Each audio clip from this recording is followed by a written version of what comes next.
There's been fierce blowback and calls for an investigation after reports that federal officers are pulling Portland protesters into unmarked vans.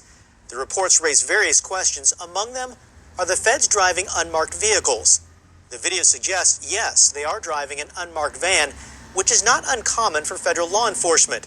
But a former U.S. Attorney for Oregon under the Obama administration says transparency is critical. Look, it's just central for accountability that we know who's doing the arresting, who's being arrested, and what they're being arrested for. You can't hold folks accountable. You can't ensure that we're following the rules and following the Constitution if you don't do that. Another question, are the feds arresting people without probable cause? Can't do that. That's the claim.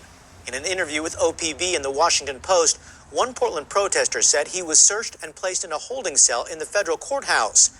He was later released with no record of his arrest.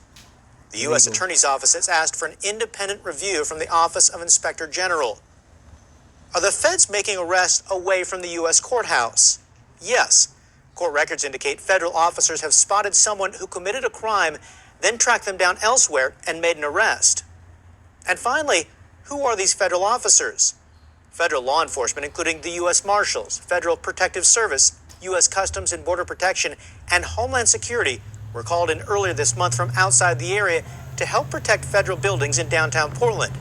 On Thursday, the interim head of the U.S. Department of Homeland Security visited Portland. So we need to make sure that we're supporting our law enforcement officers here and making sure that they're going to continue to protect the federal courthouse here. That's what the DHS does.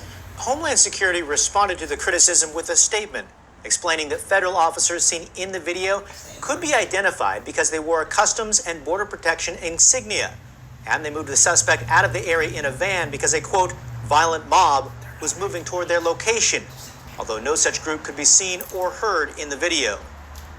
Kyle Aboshi, KGW News.